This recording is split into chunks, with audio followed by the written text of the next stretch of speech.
Hello and welcome to Comcast Newsmakers. My name is Erin Muffoletto and I'm your host for the day.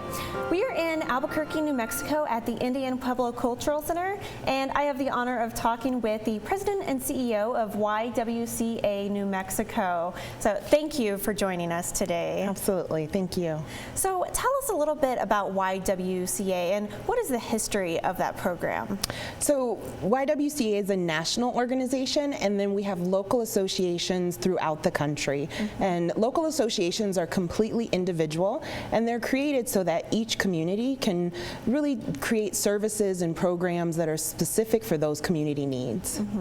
And why did YWCA start? Where is the root of that? So here locally in Albuquerque, the YWCA started in 1910. Wow. So we're one of the oldest nonprofit organizations in the state.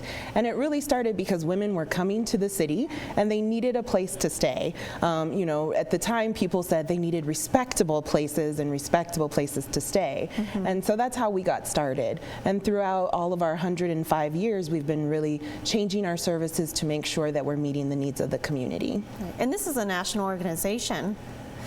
It is. It's a national organization, and then each local community does whatever they need to do. But the national organization really offers us an opportunity to work with other YWCAs and catch information from each other and really have a united front on our mission, right? Right. And tell us a little bit about what your mission is. So our mission is eliminating racism, empowering women. And so we're really working for social justice in those areas of anti-racism and anti-sexism. And where do women and racism stand in today? Well, we've had a lot of progress, right? Since 1910 when we started, there's been a ton of progress.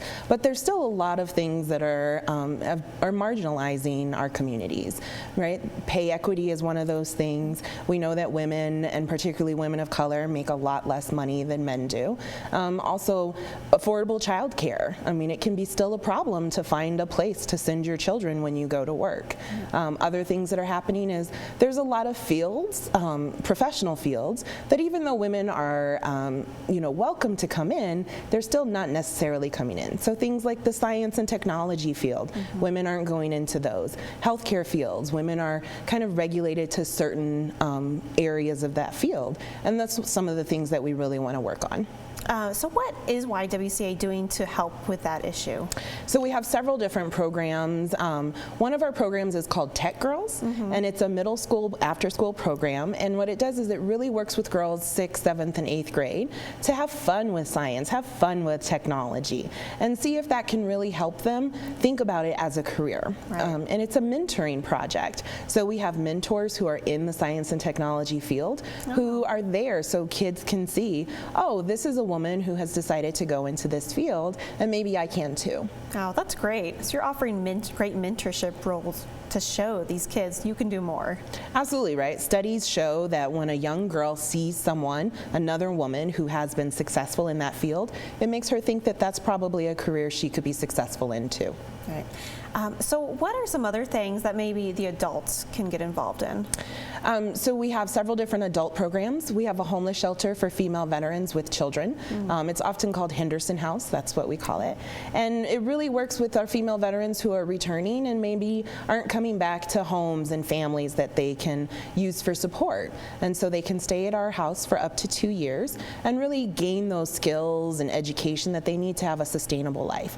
So we teach things like financial literacy, job skills, job hunting, and provide a safe, gender-specific place for them to really gain those and move on to a better life. And are there any financial requirements for people to be a part of this, or can anyone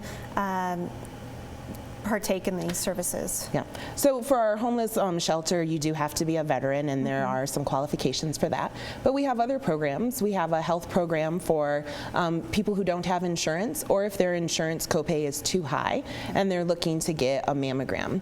We know that early mammograms provide really good detection against breast cancer. And so we really want to focus on, even if you don't have insurance, go out there, get your mammogram, and we can help with that.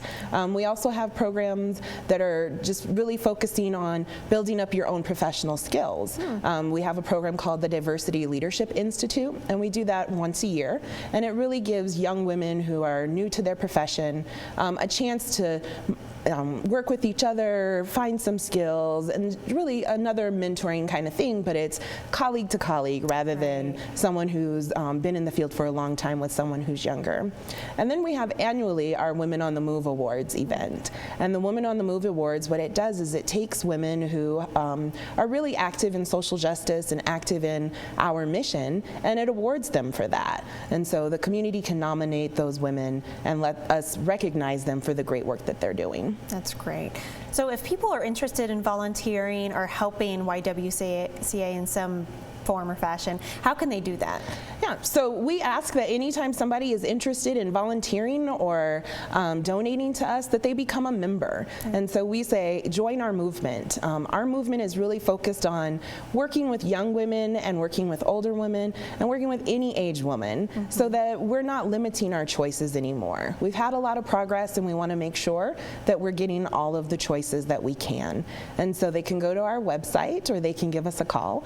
And you know, there's a different information on how do you join the movement. Right. And quickly, how much is the membership?